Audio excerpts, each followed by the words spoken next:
अंधेरी रात थी। चांद अपनी फीकी रोशनी सिर्फ इतना उजाला फैला रहा था कि रात और भी भयावह लगे। गांव के बाहर एक पुरानी खंडहर जैसी हवेली के पास से एक आदमी गुजर रहा था। उसका नाम रघु था।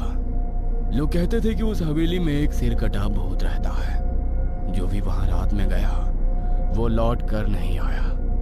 रघु शराबी आदमी था। उसे इन चीजों पर विश्वास नहीं था, इसलिए वो अंदर पहुंच गया। अंदर जाते ही एक अजीब सी गंध सी लगी, जैसे सड़े हुए मांस की। रघु ने एक हल्की चीख सुनी, लेकिन उसने ध्यान नहीं दिया।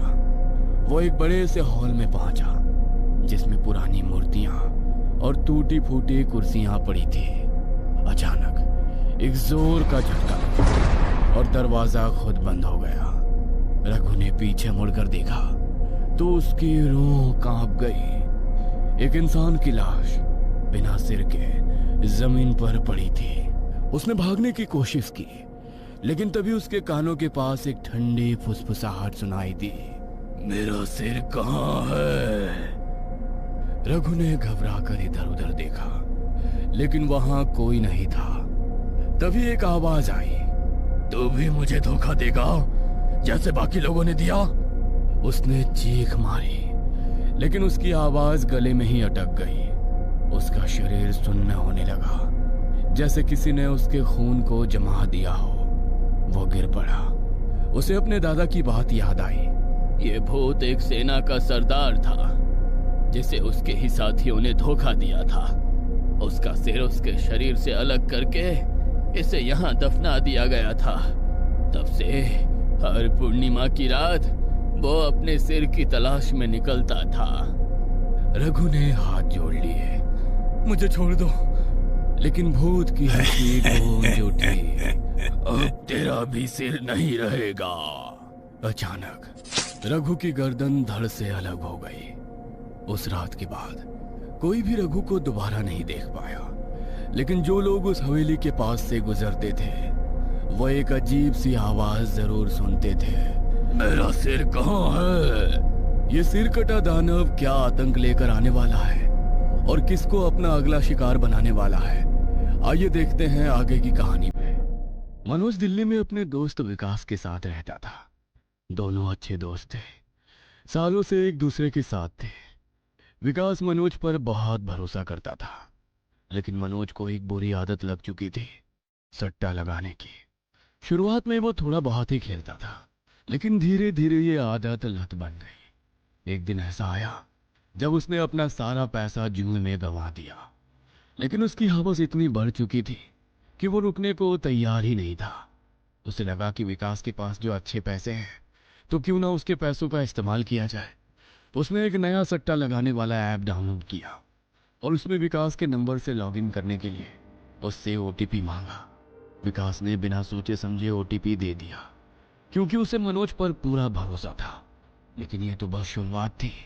धीरे धीरे बात आगे बढ़ी और मनोज ने चालाकी से विकास से उसका बैंक अकाउंट नंबर और पासवर्ड भी निकलवा लिया। अब उसके पास पूरा एक्सेस था। फिर उसने विकास के खाते के सारे पैसे उस सट्टा ऐप में लगा दिए। कुछ ही देर में सब कुछ खत्म हो गया। पूरा पैसा डूब चुका था। मनोज के होश उड़ गए। उसका दिल जोरों से धड़कने लगा। वो पसीने पसीने हो गया। उसने सोचा कि विकास को जब पता चलेगा तो वो उसे जिंदा नहीं छोड़ेगा। डर के मारे उसने चुपचाप अपना सामान पैक किया और बिना किसी को बताए गांव भाग गया। वो जैसे ही गांव पहुंचा तो उसी पुरानी हवेली के पास से गुजरा। हवेली से वही फुसफुसाहट गूंज रही थी, लेकिन उसने ध्यान नहीं दिया और आगे बढ़ता चला गया। जब विकास को सच्चाई पता चली तो वो सन्न रह गया। उसे यकीन ही नहीं हो रहा था कि मनोज ने उसके साथ इतना बड़ा धोखा किया है। उधर मनोज के माता पिता उसे देखकर चौंक गए। उन्होंने पूछा, अचानक कैसे आ गया बेटा? मनोज ने झूठ बोल दिया, अरे ऑफिस से वर्क फ्रॉम होम मिल गया है तो सोचा कुछ दिन यहाँ रह लूं। अगली सुबह गांव में हल्ला मच गया। रघु जो पुरानी हवेली की तरफ गया था वो गायब हो गया था।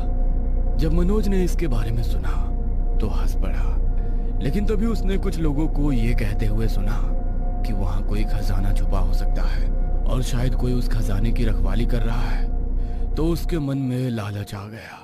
उसने सोचा, अगर वो खजाना मेरे हाथ लग जाए तो सारी मुसीबतें दूर हो जाएंगी। मुझे एक बार वहां जाकर देखना ही पड़ेगा। रात गहरा चुकी थी। पूरा गांव गहरी नींद में सोया हुआ था। चारों ओर सन्नाटा पसरा हुआ था। इसी अंधेरे और सन्नाटे में मनोज दबे पांव हवेली की ओर बढ़ने लगा। लेकिन गांव के 4 नामी जुआरी हरिया, पन्नू, बंधु और रंजन ने उसे देख लिया। उन्होंने पूछा, अरे मनोज, इतनी रात गए कहाँ जा रहा है? मनोज पहले तो घबरा गया, फिर तुरंत संभलते हुए बोला, अरे मैं हवेली की तरफ जा रहा हूँ, वहां खजाना छिपा है। खजाने का नाम सुनते ही उन चारों की आंखें चमक उठी। लालच में आकर उन्होंने मनोज से कहा, तो फिर हम भी तेरे साथ चलते हैं। अब वो चारों हवेली की तरफ बढ़ने लगे। हालांकि चारों जुआरियों को अंदर से बहुत डर लग रहा था, लेकिन खजाने की लालच में वो पीछे हटने को तैयार नहीं थे। जब वो हवेली के अंदर पहुंचे तो वहां घोप अंधेरा था। मनोज ने धीरे से कहा, अब जल्दी से खोज शुरू करो। अगर हो सके तो जमीन खोदना भी शुरू कर दो। हो सकता है खजाना यहीं कहीं दफन हो। इतना कहते ही अचानक एक अजीब सी आहट हुई। ऐसा लगा जैसे कोई भारी भरकम जूते पहने तेजी से चलता हुआ उनकी ओर आ रहा हो। हर कदम की आहट इतनी भारी थी मानो बादल गरज रहे हो। पांचों के दिल दहल गए। तभी एक गूंजती हुई आवाज आई, मेरा सिर कहाँ है? क्या तुम लोग मेरा सिर ढूंढ रहे हो? लाओ, जल्दी लाओ, मेरा सिर मुझे दे दो। ये सुनकर पांचों की रूह कांप गई। हरिया और पन्नू ने घबराकर चिल्लाते हुए कहा, कौन है? सामने आओ, हमें पता है तूने यहाँ खजाना छिपा रखा है। उनके इतना कहते ही हवेली में एक जोरदार डरावनी हंसी गूंज उठी। फिर वही रहस्यमयी आवाज आई, मेरा सिर ही मेरा खजाना है और मेरा खजाना ही मेरा सिर है। रंजन और बंधु घबराते हुए थोड़ा आगे बढ़े, लेकिन अचानक उनके पैर किसी चीज से टकरा गए और वो लड़खड़ा कर गिर पड़े। उन्होंने जल्दी से उठकर देखा तो उनके सामने बहुत सारी लाशें पड़ी थीं।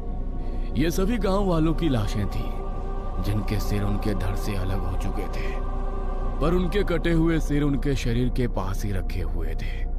ये देखकर पांचों के बदन से पसीना टपकने लगा। तभी उन कटे हुए सिरों ने अचानक अपनी आंखें खोल दी। उनके मुंह भी खुल गए और एक भयानक आवाज आई, चले जाओ यहाँ से, वरना वही हाल होगा जो हमारा हुआ। चले जाओ, चले जाओ, चले जाओ। रंजन और बंधु बुरी तरह डर गए। उन्होंने एक दूसरे की ओर देखा और तुरंत भागने लगे। मनोज, हरिया और पन्नू ने उन्हें रोकने की कोशिश की, लेकिन वो बाहर भाग गए। हरिया और पन्नू ने मनोज से कहा, हमें भी यहाँ से निकल जाना चाहिए, लेकिन मनोज ने उन्हें लालच देकर रोक लिया। तभी फिर से वही भारी भरकम कदमों की आवाज सुनाई देने लगी। इस बार वो कदम और भी तेजी से उनकी ओर बढ़ रहे थे। मनोज फटाफट एक कोने में छिप गया, लेकिन हरिया और पन्नू भाग नहीं पाए।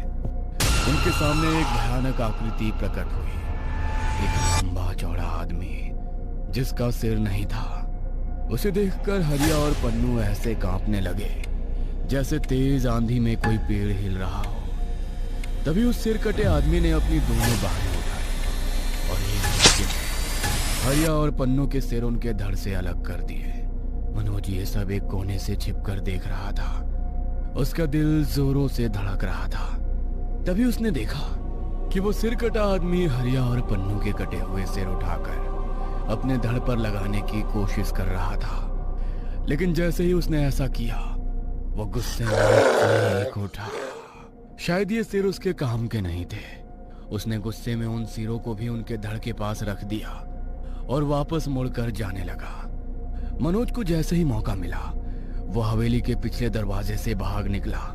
हालांकि उसने भागते भागते देखा कि रंजन और बंधु की लाश भी वहीं पड़ी है। वो उनको नजरअंदाज करता हुआ भाग आया, लेकिन जब वो अगली सुबह उठा और घर से बाहर निकला, उसकी आंखें फटी की फटी रह गई। उसने देखा कि हरिया, रंजू, बंधु और पन्नू चारों उसके सामने जिंदा खड़े थे। उसका दिल जोरों से धड़कने लगा। ये कैसे संभव है? मैं तो कल अपनी आंखों से इनकी लाशें देख चुका हूं। वो घबरा कर उनके पास गया और कांपते हुए बोला, तुम लोग जिंदा कैसे हो? तुम तो कल रात मर गए थे। चारों उसे घूरने लगे और फिर अचानक जोर जोर से हंसने लगे। रंजन बोला, पागल हो गया है क्या? लगता है कोई बुरा सपना देख लिया तूने। तेरा दिमाग ठीक है या नहीं? मनोज पूरी तरह उलझ गया था। उसे समझ नहीं आ रहा था कि ये सब सपना था या कोई भयानक जादू। तभी दूर से विकास आता हुआ दिखाई दिया। मनोज का शरीर ठंडा पड़ गया। वो समझ गया कि विकास उससे अपने पैसे लेने आया होगा। विकास की नजर मनोज पर पड़ गई और वो जोर से चिल्लाया, तूने मुझे धोखा दिया है। मेरे सारे पैसे हड़प लिए। वापस कर मेरे पैसे। मनोज ने बिना कुछ सोचे समझे भागना शुरू कर दिया। वो दौड़ते दौड़ते फिर से पुरानी हवेली तक पहुंच गया। मनोज जैसे ही हवेली के अंदर पहुंचा तो सामने वही सिरकटा आदमी खड़ा था। मनोज की आत्मा जैसे शरीर छोड़ने वाली थी। सिरकटा बोला, कल तू मेरा सिर खोजने आया था ना? बता, मेरा सिर कहाँ है? मनोज के शरीर में सिहरन दौड़ गई। उसने सोचा, तो ये सपना नहीं था, सब कुछ सच था। तभी पीछे से विकास भी हवेली में आ गया। उसने जैसे ही सिरकटे आदमी को देखा, वो ठिठक पड़ा। मनोज ने विकास को सिरकटे की तरफ धक्का दिया और वो बाहर भागा। लेकिन तभी उसी पल सिरकटे आदमी ने अचानक भयानक चीख मारी। पूरी हवेली में उसकी गूंजती आवाज सुनाई देने लगी। तभी चारों तरफ पड़ी लाशें तड़पने लगी। उनकी हड्डियां चरमराने लगी। सड़ चुके शरीर उठने लगे और उनके सिर अचानक हिलने लगे। हवेली की जमीन से खून बहने लगा और जरा ही देर में चारों तरफ लाशों के झुंड खड़े हो गए। विकास ये सब देखकर इतनी जोर से चीखा कि उसकी आवाज बंद हो गई। नहीं! मनोज भी जरा दूर भागकर रुक चुका था क्योंकि लाशों ने उन दोनों को घेर लिया था। सिरकटे आदमी ने उसकी तरफ उंगली उठाई और गरजते हुए कहा, तू हमेशा से धोखेबाज था। पहले इसे धोखा देकर यहाँ आया और अब यहाँ से भी भाग रहा है। जरा तो शर्म कर। मनोज की हालत खराब हो गई। वो किसी भी हाल में यहाँ से भागना चाहता था। उसने लाशों को जोर से धक्का दिया और भागने लगा। लेकिन तभी सिरकटे आदमी ने अपना लंबा सड़ा गला हाथ आगे बढ़ाया और मनोज की गर्दन पकड़ ली। मनोज हवा में लटक गया। उसकी आंखें फटी रह गई। सिरकटे आदमी ने भयंकर हंसी हंसते हुए कहा, बता, तेरी आखिरी ख्वाहिश क्या है? क्योंकि अब तेरा सिर धड़ से अलग होने वाला है। मनोज ने रोते हुए कहा, अगर तुमने कल उन चारों को मार दिया था तो वो आज जिंदा कैसे हैं? क्या मैं भी कल जिंदा हो जाऊंगा? सिरकटा आदमी जोर से हंसा और उसने चुटकी बजाई। अचानक विकास गायब हो गया। मनोज की आंखें फटी रह गईं। सिरकटे आदमी ने अपनी खौफनाक आवाज में कहा, कल रात तेरे साथ जो कुछ हुआ वो मेरी माया थी। तू कल यहाँ अकेला आया था। जो भी तुझे दिखा वो मेरी माया थी। मैंने सोचा तुझे डराकर मार दूंगा, लेकिन तू भाग निकला। इसलिए तुझे वापस लाने के लिए मैंने तेरे दोस्त का भ्रम दिखाया और तू खुद मेरे जाल में फंस गया। मनोज ने पूरी ताकत लगाकर चीखने की कोशिश की, लेकिन तब तक बहुत देर हो चुकी थी। सिरकटे आदमी ने अपना सड़ा गला हाथ उठाया और मनोज की गर्दन सट से काट दी। मनोज का सिर फर्श पर गिर पड़ा और उसकी आंखें अभी भी फटी की फटी थी। सिर कटे आदमी ने धीरे से मनोज का कटा हुआ सिर अपनी कटी हुई गर्दन पर रख लिया। जैसे ही उसने सिर लगाया, उसके शरीर में भयानक उबाल आया। कटी हुई चमड़ी बुड़ने लगी और देखते ही देखते सिर कटे आदमी की गर्दन पर मनोज का सिर पूरी तरह फिट हो गया। मनोज के होठ हिले और उसके गले से एक आवाज निकली, मैं वापस आ गया। अगर आपको ये कहानी पसंद आई हो और आप आगे भी ऐसी कहानियां देखना चाहते हो तो हमारे चैनल को फौरन सब्सक्राइब कर लें।